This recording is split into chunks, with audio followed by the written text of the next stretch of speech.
오늘 장을 미리 준비하고 계신 투자자분들께 모두 바치겠습니다. 오늘 장에서 해당 산업과 그 이슈에 대한 모멘텀을 가장 잘 반영해줄 네 종목 미리 선별해보고요. 그 안에서도 원픽 종목 제시해드리는 오늘의 투자 두 분과 함께하겠습니다. 화요일 이 시간 IBK투자증권 판교 WM 센터 정경민 팀장과 훈훈한 주식 김지훈 대표와 함께합니다. 어서 오세요. 네. 자, 밤사이 뉴욕 증시는 휴장에 들어갔고 어제 국내 증시는 코스피, 코스닥 좀 혼조 양상을 나타냈습니다. 애매한 현 시점 또 파월 의장의 발언을 앞두고 있는 가운데 이번 주 어떤 모습을 보일지 또 어떤 종목을 주목해야 할지 많은 분들 궁금하실 것 같습니다. 자, 그럼 정경민 팀장님의 네 종목 들어보기 전에요. 우리 정경민 팀장님이 또 심사숙고해서 지난주에 진에어를 가지고 오셨는데 진에어의 주가 흐름 굉장히 양호했고요. 그리고 한화오션도 변경 상장 당일날 가지고 오셨는데 그 변경 상장 당일은 좀 주가 흐름이 부진했지만 그 이후로는 굉장히 흐름 견조했거든요. 일단 진에어부터 한번 AS 들어볼게요. 목표가 2만 원 유지하십니까? 네, 일단은 유지하도록 하겠고요. 일단 환율에 조금 민감해지는 이제 그런 구간에 좀 들어섰기 때문에 아무래도 또 휴가철을 앞서고 있고 그래서 좀 호재와 악재가 조금 이제 맞서 싸우는 이제 그런 양상이 될 가능성이 높기 때문에 일단 한 2만 원 정도의 시각은 유지해보는 게 어떨까 이렇게 말씀드리고 싶습니다. 한화오션도 어제 되게 잘 갔잖아요. 네네. 한화오션, 진에어 두 종목을 굳이 비교해보자면 어떤 종목의 추가 상승 여력을 조금 더 강하게 예상하고 계십니까?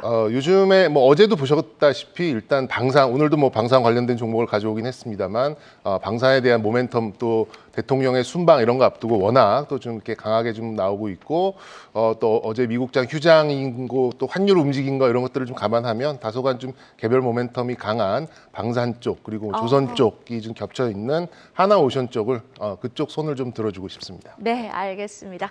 자, 한화오션 추가적인 상승 여력 기대해 봄직한 가운데 오늘 장 주목하고 계신 네 종목도 한번 들어보죠. 어떤 종목 고민해 오셨습니까? 네, 뭐 말씀드린 대로 다소 좀 개별적인 그런 성격이 있는 아무래도 지수가 오늘은 조금 이렇게 속도 조절을 할 가능성이 좀 있어 보이기 때문에 뭐 개별적인 성향 있는 그런 종목들로 선별을 좀 해봤고요. 네 종목 말씀드리도록 하겠습니다. 첫 번째는 말씀드린 대로 방산의 대표적인 종목 중에 하나인 LIG 넥스원, 두 번째는 OCI 홀딩스, 그리고 세 번째는 한세실업, 네 번째는 러셀. 그리고 세 종목은 거래소에 있는 종목이고요. 한 종목은 다소 이제 좀 중소형 그런 종목으로 선별을 좀 해봤습니다. 첫 번째 LIG 넥슨부터 말씀을 좀 드릴게요. 2분기에 실적 신뢰가 가장 높은 섹터 중에 하나가 역시 방산 종목군이 아닌가 이렇게 좀 생각이 듭니다. 전반적으로 투자 심리의 개선세가 주가에 좀 투영되는 이제 그런 흐름이 좀 나오기 시작했고 특히나 이제 KAMD죠. 이제 한국의 미사일 방어 그 시스템인데 거기에 이제 LSAM이라는 그 시스템의 시험 발사 성공 소식, 그다음에 추가 개량형 개발에 2천억이 투입된다라는 소식도 좀 들려왔습니다. 말씀드린 대로 또 대통령의 베트남 방문에 앞서서 여러 가지 좀 군사 무기 관련돼서 얘기가 오갈 것이다라는 얘기가 있기 때문에 뭐 다방면 또 다양한 그런 호재와 모멘텀이 풍부한 쪽이 방산 섹터고 거기에 좀 대표적인 종목 중에 하나였기 때문에 선정을 좀 해봤고요. 두 번째는 OCI 홀딩스입니다. 뭐 이렇게 고개를 갸웃하시는 분도 계실 것 같은데 지금 폴리실리콘은 원가에도 못 미치는 그런 가격에 판매가 되고 있습니다. 뭐 그런 좀 안 좋은 그런 상황에도 불구하고 분할 이후에 굉장히 주가를 잘 유지했다라는 점, 뭐 저는 좀 높게 좀 평가하고 싶고요. 일단 자기 자본이 1조 5천억 정도인데 지금 뭐 시가총액이 이거보다 조금 넘는 그런 수준이에요. 그래서 영업 가치가 아직 주가에 투영되지 않았다 이렇게 좀 생각을 하고 있고, 뭐 하반기에 이제 중국산 폴리실리콘의 한정적인 그런 분위기가 온다면 가격 반등과 함께 저는 주가도 반등할 것이다 이렇게 좀 보고 있기 때문에 뭐 지금 뭐 접근하시는 것 좀 유효해 보인다 이렇게 말씀드릴 수 있겠습니다. 세 번째는 한세실업입니다. 뭐 무더위에 의한 좀 기능성 섬유, 그다음에 또 친환경 소재에 대한 수요가 예전에 비해서 많이 좀 올라왔고 그렇다 보니까 의류 OEM 업체들에 대한 단가 인상으로 이어지면서 뭐 요즘 장에 보셨습니다만 OEM 업체들 전반적으로 실적 개선세가 주가에 반영되기 시작한 게 아닌가 싶습니다.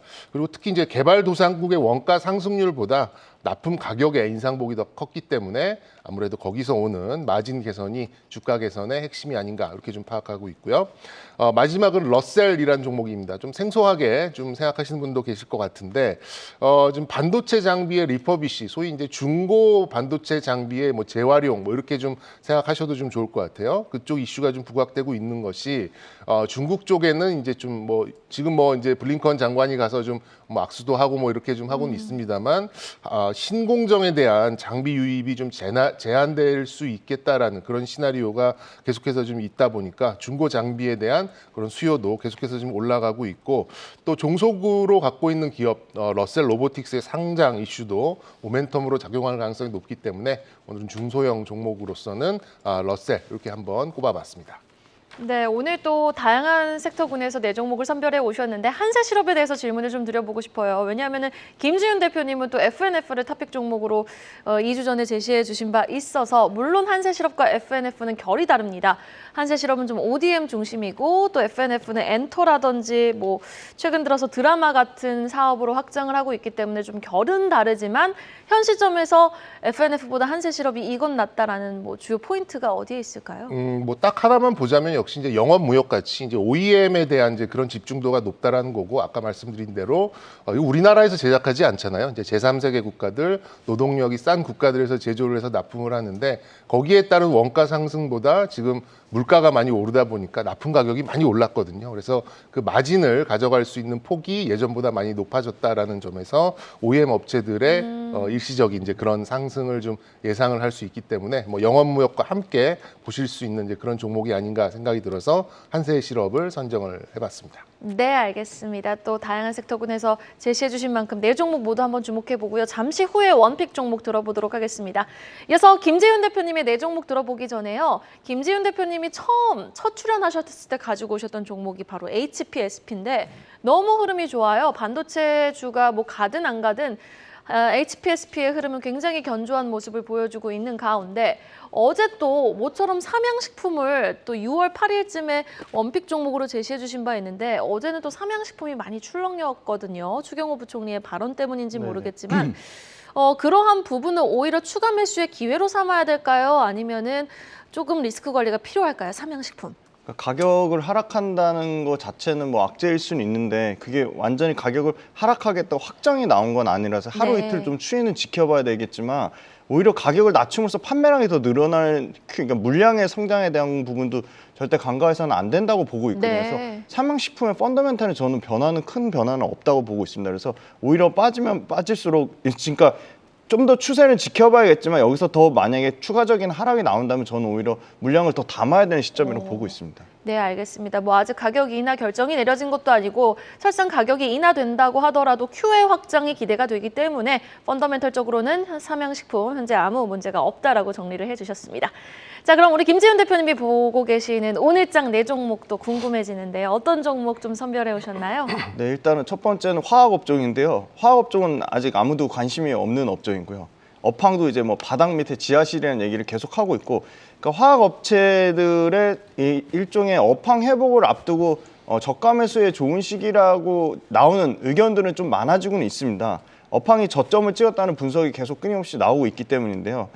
공급 과잉 지나고 나서 업황 하락이 나오고 그 다음에 수요가 회복되고 실적 개선 순으로 진행이 되는데 수요 회복의 바로 전 단계라고 지금 보고 있습니다. 그래서 경기 민감 산업일 때는 오히려 최악일 때가 가장 주가가 싼데 지금 업황이 가장 바닥이라고 보고 있기 때문에 주가는 가장 싼 모습이라고 보고 있어서 발빠르게 지금 롯데케미칼, 뭐 하나솔루션, 그다음에 금호석유 이런 회사들, 그러니까 순수 피오케미칼 비중이 아직도 대한유화라든지 이런 회사들이 굉장히 대규모 적자 손실 엄청나게 많이 적자 폭을 줄이고 있는 건 사실입니다. 그리고 실제 화학업체들 자체적으로도 지금 더 이상 공급을 폭발적으로 늘리기는 어려운 상황이기 때문에 좀 바닥권에서 기관과 외국인의 동시 순매수가 좀 들어오고 있다. 그래서 화학은 틈새 업종으로 충분히 관심 가져볼 만하다고 보고 있고요.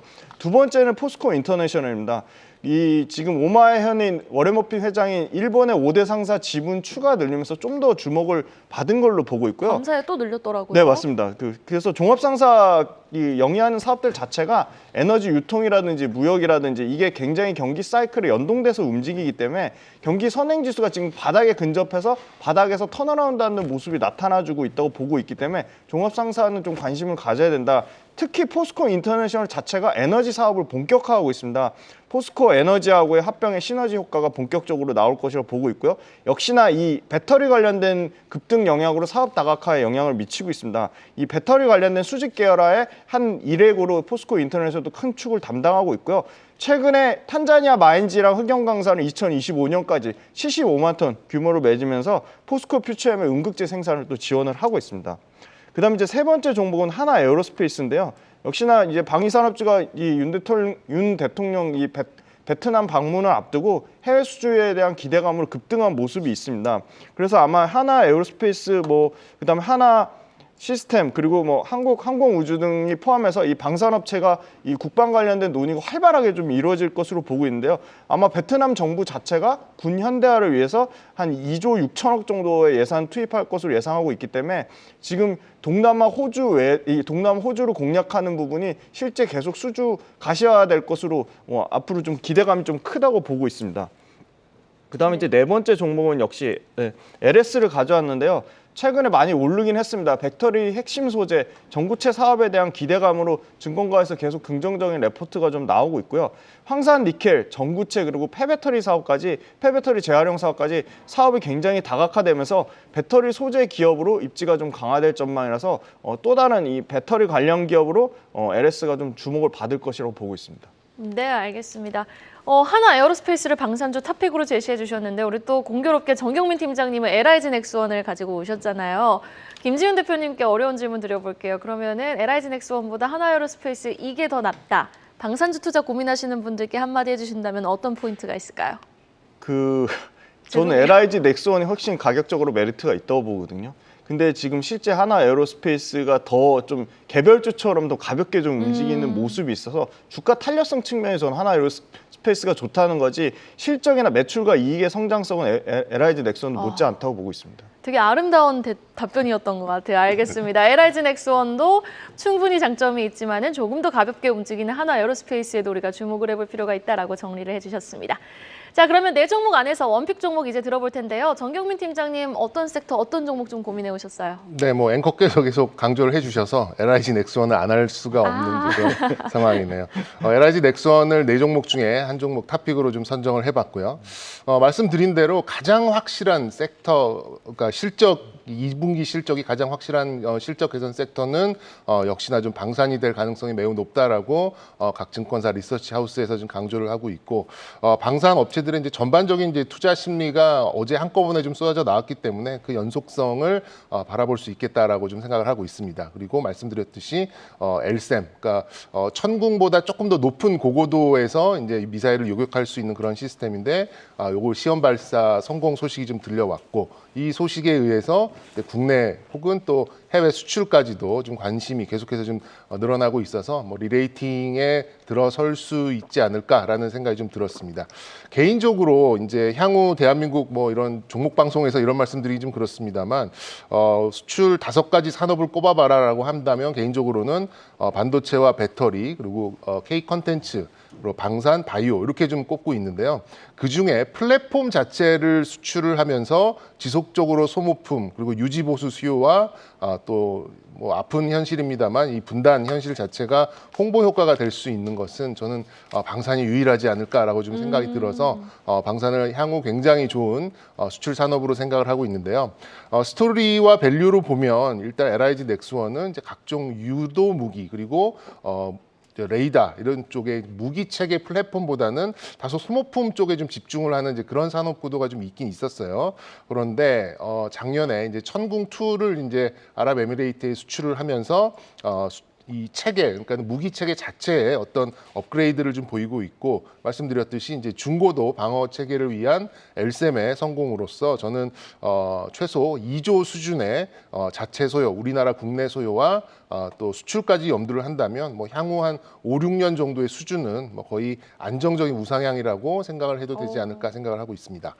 상대적으로 이제 높은 실적의 추정치가 있을 수밖에 없죠. 이 방위 산업이라는 게 어떤 B2B, 뭐 B2C 이런 것이 아니라 국가와의 어떤 계약이기 때문에 굉장히 좀 신뢰가 높은 그런 좀 실적 추정치를 갖고 있다라는 게 방위 산업의 특징으로 볼 수 있겠고요.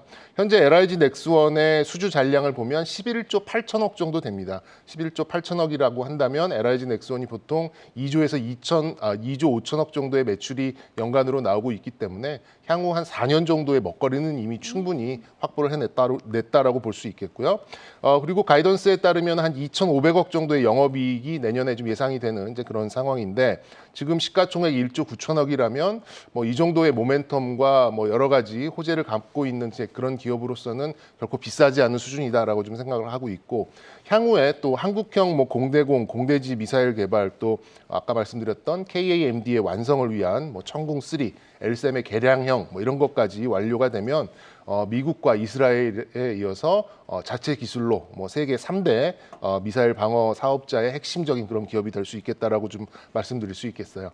그리고 마지막으로 이제 기술적 분석도 조금 덧붙여 드린다면, 5월부터는 뭐 8만 원을 기준으로 이제 한 위아래 한 5% 정도 왔다 갔다 이렇게 좁은 박스권을 횡보를 했었는데, 어제 그거를 좀 뚫어내는 모습이 좀 나왔거든요. 그래서 지난주부터 이어지는 외국인과 기관들의 수급도 굉장히 강한 것 같고, 그래서 뭐 저는 새롭게 9만 원대를 저점으로 하는 그런 새로운 지지선을 확보를 하면서 레벨을 일단 올려갈 가능성이 좀 높기 때문에 일단 한 11만 원 정도까지는 열어놓고 단기적으로 좀 보시면 어떨까 싶습니다. 최근 21선 골든크로스가 발생한 이후 상승 추세를 계속 이어가고 있는 LIG 넥스원, 4년간의 먹거리가 충분히 확보가 됐다. 목표가는 단기적으로 11만 원 제시해 주셨습니다. 주가 추이 기대해 볼게요.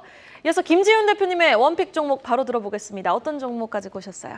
네, LS인데요. LS 최근에 배터리 관련된 주에 대한 기대감으로 좀 오른 건 사실입니다. 근데 LS가 가진 뭐 다양한 자회사들의 가치는 더 부각되어야 된다고 보고 있고요. 역시나 이제 전구체 관련돼서 단계별로 지금 12만 톤까지 늘린다고 했거든요. 그러면 이제 4만 톤 기준으로 8천억 매출을 추정하고 있기 때문에 조 단위의 매출이 나올 거라 보고 있고요. LS가 직접 55% 지분을 취득했습니다. 1,678억의 지분 취득해서 이 부분이 실적에 이제 향후 2, 3년 내로 순차적으로 좀 반영이 될 거라고 보고 있고요.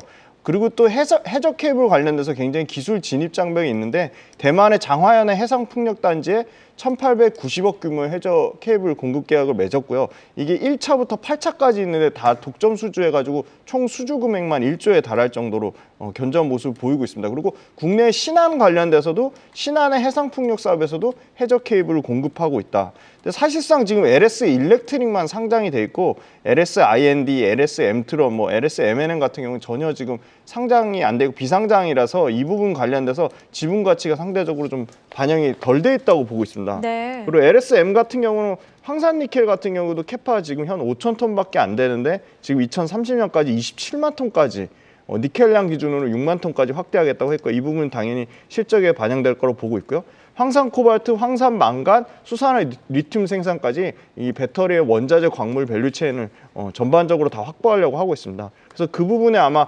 LS의 M&M이 가장 앞단에 서서 활용이 될 것으로 보고 있고, 해상풍력 관련돼서는 대만만 모멘텀이 있는 게 아닙니다. 지금 작년 10월 달에는 영국 북해에서도 지금 모멘텀을 받았고요. 2,400에서 4천억 정도 고압류 직류 송정 케이블 수주를 받아서 유럽과 지금 동남아시아에서 굉장히 이 해저 케이블 관련돼서도 수주 모멘텀이 좀 꾸준히 나올 거라고 보고 있습니다. 그래서 이 회사는 이제 자회사들의 지분 가치가 좀 적절하게 반영이 돼야 되고, 실적도 계속 자회사들 뭐 엠트론의 트랙터, IND 부분의 북미 통신선, 아까 말씀드린 해저 케이블 관련돼서 실적이 굉장히 꾸준히 우상향하는 모습을 보여줄 것으로 기대하고 있습니다.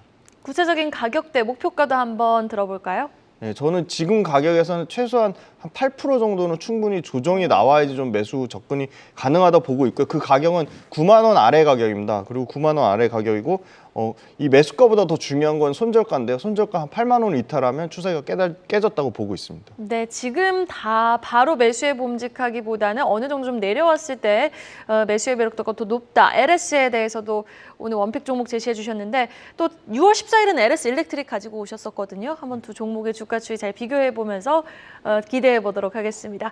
자, 지금까지 훈훈한 주식 김지훈 대표 그리고 IBK 투자증권 WM센터 정경민 팀장과 함께 봤습니다. 오늘 말씀 고맙습니다.